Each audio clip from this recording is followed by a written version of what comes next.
نحمدہ ونصلی علی رسولہ الکریم اما بعد فاعوذ باللہ من الشیطان الرجیم بسم اللہ الرحمن الرحیم السلام علیکم ورحمۃ اللہ وبرکاتہ۔ آج ہم سورۃ بقرہ کی آیت نمبر 27 کا لفظ بہ لفظ معنی، ترجمہ اور تفسیر دیکھیں گے انشاءاللہ۔ تو چلیے شروع کرتے ہیں۔ اعوذ باللہ من الشیطان الرجیم بسم اللہ الرحمن الرحیم۔ الذین جمع مذکر کی علامت ہے جس کا معنی ہوتا ہے جو، جن، جنہوں وغیرہ۔ الذین وہ لوگ جو، ینقضون وہ توڑتے ہیں، یا زبر یا کا معنی وہ، اور آخر میں جو واو نون ہے وہ جمع کی علامت ہے، یعنی وہ سب لوگ۔ تو جمع مطلب زیادہ لوگوں کو مخاطب کیا جا رہا ہے۔ تو نون کاف زود آ گیا تو نقص کہتے ہیں توڑنے کو، تو ینقضون وہ توڑتے ہیں۔ اگر یہ ہوتا تنقضون تو اس کا معنی ہونا تھا تم توڑتے ہو، لیکن یہاں ہے ینقضون تو وہ توڑتے ہیں عہد اللہ، اللہ کا عہد۔ عہد ہم اردو میں بھی یہ لفظ استعمال کرتے ہیں۔ من بعدی بعد اس کے، میثاقہ مضبوط کر لینے کے بعد، اس کی مضبوطی کے بعد، اس کو پختہ کر لینے کے بعد۔ میثاق کہتے ہیں ایسا عہد، ایسا وعدہ جو بہت مضبوط اور پختہ ہوتا ہے۔ میثاق مدینہ، میثاق لکھنؤ، ہم یہ میثاق اردو میں بھی یہ لفظ استعمال کرتے ہیں۔ تو من بعدی میثاقہ اس کے مضبوطی کے بعد یا اس کے پختہ کر لینے کے بعد۔ وَيَقْطَعُونَ اور یقطعون وہ کاٹتے ہیں، یا زبر یا وہ، آخر میں جو واو نون ہے وہ جمع کی علامت ہے، یعنی وہ سب کاٹتے ہیں۔ درمیان میں کیا رہ گیا؟ قوف تا عین، قطع کرنا، یعنی قطع رحمی ہم اردو میں بھی بولتے ہیں، قطع تعلقی، یہ سارا ہم اردو میں یوز کرتے ہیں، تو ہمارا جانا پہچانا لفظ ہے یہ۔ وَيَقْطَعُونَ اور وہ کاٹتے ہیں۔ اگر یہ ہوتا تقطعون تو معنی ہونا تھا تم کاٹتے ہو۔ ما اس کو جو، امر اللہ، امر کہتے ہیں حکم کو، جیسے کہتے ہیں نا امر بالمعروف ہم اردو میں بولتے ہیں، تو امر کہتے ہیں حکم کو، فعل امر جیسے ہم اردو کی گرامر پڑھتے ہیں، فعل امر فعل نہیں، تو امر اللہ حکم دیا اللہ نے، بھی اس کا، ان یہ کہ، یو سالا کہ اس سے کہ وہ جوڑا جائے، یا پھر یو مطلب وہ، اور واو صاد لام وصل کہتے ہیں ملانے کو، جوڑنے کو۔ ان یو سالا کہ اسے جوڑا جائے، اور یفسدون اور وہ فساد کرتے ہیں۔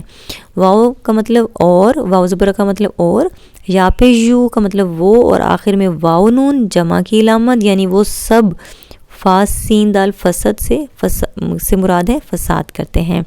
وَيُفْسِدُونَ اور وہ فساد کرتے ہیں۔ اگر یہ ہوتا تفسدون تو اس کا معنی ہونا تھا تم فساد کرتے ہو۔ فی الارضی زمین میں، فی کا مطلب میں، اور ارض کہتے ہیں زمین کو۔ ارض و سما ہم اردو میں بھی ارض کا لفظ استعمال کرتے ہیں۔ اولئک یہی وہ لوگ ہیں، ہم الخاسرون جو خسارہ پانے والے ہیں، خسارہ اٹھانے والے ہیں۔ اولئک ذالک تلک یہ اشارہ بعید کے لیے استعمال ہوتے ہیں، یعنی دور کے اشارے کے لیے۔ تو ہم کے بعد جب بھی الف لام آتا ہے، جیسے یہاں ہے ہم الخاسرون، تو ہم کے بعد جب بھی الف لام آتا ہے وہ اس میں تاکید کے لیے یا اس لفظ پر زور پیدا کرنے کے لیے ہوتا ہے کہ یہی لوگ ہیں۔ ہم کہتے ہیں نا کہ یہی وہ چیز ہے، تو اس طرح یہی وہ لوگ ہیں جو خسارہ پانے والے ہیں۔ تو چلیے اب ہم اس آیت کی تفسیر دیکھ لیتے ہیں۔ اس آیت میں ہے کہ وہ اللہ کا عہد توڑ دیتے ہیں، اس کو پکا کرنے کے بعد۔ پکا کرنے کے بعد عہد توڑ دیتے ہیں۔ کون سا عہد ہے جو ہم نے اللہ تعالیٰ سے کیا ہوا ہے اور ہم انسان توڑ دیتے ہیں؟ اس میں سب سے پہلا عہد تو وہ ہے کہ جب ہم سب انسان اللہ تعالیٰ کے پاس روحوں کی شکل میں تھے، تب تک ابھی کوئی بھی انسان دنیا میں نہیں آیا تھا۔ سب کے سب انسان جتنے بھی قیامت تک آنے ہیں، سب روحوں کی شکل میں اللہ تعالیٰ کے پاس تھے۔ اللہ تعالیٰ نے سب کو جمع کیا اور اللہ نے ان تمام روحوں سے عہد لیا تھا۔ اس عہد کو عہد الست کہتے ہیں۔ اللہ تعالیٰ نے تمام روحوں کو مخاطب کر کے فرمایا تھا، کیا میں تمہارا رب نہیں ہوں؟ تو تمام روحوں نے یک زبان ہو کر کہا تھا، کیوں نہیں، آپ ہی ہمارے رب ہیں۔ یہ سب روحوں نے پرومس کیا تھا۔ اس عہد کا ذکر اللہ تعالیٰ نے قرآن پاک کی سورۃ الاعراف کی آیت نمبر 72 میں فرمایا ہے کہ جب پوچھا تھا تمہارے رب نے، کیا میں تمہارا رب نہیں ہوں؟ تو سب نے گواہی دی تھی کہ کیوں نہیں، آپ ہی ہمارے رب ہیں۔ اللہ تعالیٰ نے یہ گواہی کیوں لی تھی؟ تاکہ قیامت والے دن کوئی یہ نہ کہہ سکے کہ ہمیں تو خبر ہی نہیں، ہم تو غافل تھے۔ اسی عہد کو یاد دلانے کے لیے اللہ تعالیٰ نے بار بار دنیا میں اپنے پیغمبر بھیجے، وحی بھیجی، کتابیں نازل کی، تاکہ انسان کو اپنا عہد یاد رہے کہ جو اس نے اللہ تعالیٰ سے عہد کیا تھا، عہد الست، کہ اللہ ہی ہمارا رب ہے، وہی ہمیں پیدا کرنے والا ہے، اسی کا ہر حکم ماننا ہے۔ یہ سب عہد کرنے کے بعد پھر انسان کیسے جرأت کرتا ہے اللہ سے کیے گئے اس عہد کو توڑنے کی؟ اور ایک دوسرا عہد وہ جب انسان دنیا میں آنے کے بعد کرتا ہے، جب ایک انسان کلمہ پڑھتا ہے، لا الہ الا اللہ کہتا ہے، تو یہ بھی ایک عہد ہے کہ اس نے اللہ کو اپنا الہ، اپنا معبود مان لیا ہے، جس کا مطلب ہے کہ انسان عہد کرتا ہے کہ اللہ ہی اس کا معبود ہے، وہی اس کا الہ ہے، لیکن انسان یہ عہد بھی توڑ دیتا ہے۔ وہ کس طرح؟ وہ اس طرح کہ انسان کہتا تو یہ ہے کہ میں نے اللہ کو اپنا معبود اور الہ مان لیا، لیکن انسان کبھی اپنے نفس کو اپنا معبود بنا لیتا ہے، کبھی اپنی خواہش کو اپنا الہ بنا لیتا ہے، کبھی انسانوں کو، کبھی اپنے رشتوں کو، کبھی رسم و رواج کو اپنا الہ بنا لیتا ہے، کبھی پیسے کو۔ اس طرح مختلف چیزیں ہیں جس کو انسان نے اپنا الہ بنایا ہوا ہے اور اس کے مطابق وہ چلتا ہے، اللہ کے حکم کے مطابق وہ نہیں چلتا۔ انسان اللہ سے کیے گئے عہد کو بھول جاتا ہے، اللہ سے دوری اختیار کرتا ہے اور یہ بھول جاتا ہے کہ میں اس کا غلام ہوں، جو بھی مرضی ہے وہ میرے رب کی مرضی ہے، وہ میرا رب ہے اور میں اس کا بندہ اور غلام ہوں، کسی بھی چیز میں میری کوئی مرضی نہیں ہے۔ انسان اللہ تعالیٰ سے جتنی دوری اختیار کرتا جاتا ہے تو پہلے تو تعلق کمزور ہوتا ہے اور آخر ایک دن اس کا اللہ سے تعلق ٹوٹ جاتا ہے۔ اللہ تعالیٰ سے تعلق کیسے جڑا رہ سکتا ہے، کیسے مضبوط رہ سکتا ہے؟ اس کے لیے ضروری ہے کہ قرآن کے ساتھ اپنا تعلق مضبوط کیا جائے، قرآن کے ساتھ جڑا جائے۔ جب تک انسان قرآن کے ساتھ جڑا رہتا ہے، جب تک اس کا قرآن کے ساتھ تعلق مضبوط اور جڑا رہتا ہے تو اللہ کے ساتھ بھی اس کا تعلق مضبوط اور جڑا رہتا ہے۔ آگے آیت میں ہے کہ وہ کاٹتے ہیں جس کو اللہ نے جوڑنے کا حکم دیا ہے۔ اس سے مراد وہ تعلقات ہیں جن کو جوڑنے کا اللہ نے حکم دیا ہے۔ اس میں ایک تو اللہ کا تعلق بندے کے ساتھ ہے جس کو جوڑ کر رکھنے کی تاکید ہے کہ انسان کا تعلق اللہ سے جڑا رہے، اور دوسرا تعلق انسان کا انسان کے ساتھ تعلق ہے جس کو اللہ نے جوڑنے کا حکم دیا ہے، وہ بندوں کا بندوں کے ساتھ تعلق ہے، لیکن یہ بھی انسان توڑتا ہے۔ بندوں میں سب سے قریب تعلق کس کا ہوتا ہے؟ رشتہ داروں کا تعلق۔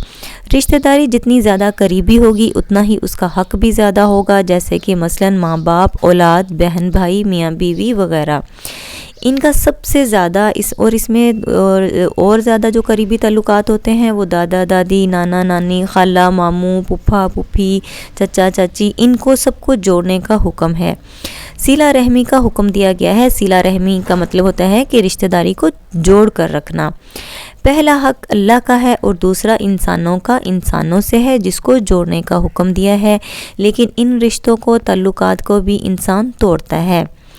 اس میں یہ ہوتا ہے کہ بعض اوقات انسان اپنے رشتے تو جوڑ کر رکھتا ہے، لیکن کسی بھی دو انسانوں کے درمیان جو تعلق ہوتا ہے، جیسے کہ میاں بیوی کا، بہن بھائی کا، دو دوست، جیسے ساس نند جو ہوتی ہیں وہ اپنی وہ جو بھابھی ہوتی ہیں ان کا، اور یا میاں بیوی میں آپس میں غلط فہمیاں پیدا کر کے ان کا رشتہ خراب کر دیتے ہیں، ان کا تعلق خراب کر کے ان کا تعلق توڑوا دیتے ہیں۔ تو خود تو وہ اپنے رشتوں کو نہیں توڑتے، لیکن دو لوگوں کے درمیان جو تعلق ہوتا ہے وہ اس کو توڑ دیتے ہیں۔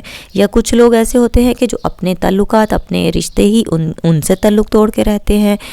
تو آپ صلی اللہ علیہ وسلم نے فرمایا کہ جو بھی قطع رحمی کرتا ہے، قطع رحمی سے مراد جو کہ رشتوں کو توڑتا ہے، وہ خود اپنے رشتوں کو توڑے یا کسی اور دو لوگوں کے درمیان اگر اچھی بنی ہوئی ہے ان کے درمیان غلط فہمی کر کے توڑتا ہے، تو آپ صلی اللہ علیہ وآلہ وسلم نے فرمایا ہے رشتوں کو توڑنے والا یعنی قطع رحمی کرنے والا ہرگز جنت میں داخل نہیں ہوگا۔ حدیث میں جو رشتوں کو انسان جوڑتا ہے، حدیث میں آتا ہے کہ جو صلہ رحمی کرتا ہے اللہ تعالیٰ اس کے رزق میں بھی برکت عطا کرتا ہے اور اس کے عمر میں بھی برکت عطا فرماتا ہے۔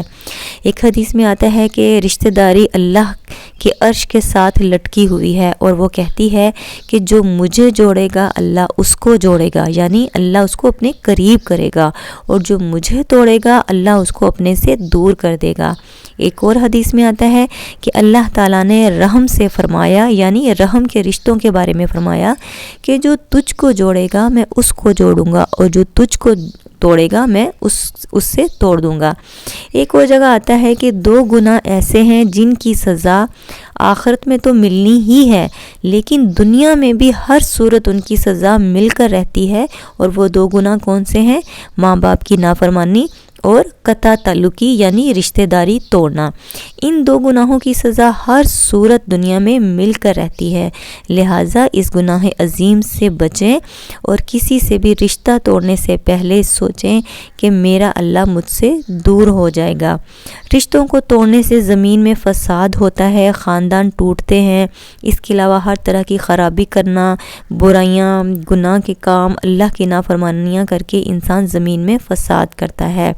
انہی سب لوگوں کے لیے جو اللہ سے کیے گئے اپنے عہد توڑتے ہیں، رشتہ داری تعلقات کو توڑتے ہیں، زمین میں فساد پھیلاتے ہیں، ان سب کے بارے میں اللہ تعالیٰ نے اس آیت میں فرمایا کہ یہی لوگ خسارہ پانے والے ہیں، نقصان اٹھانے والے ہیں۔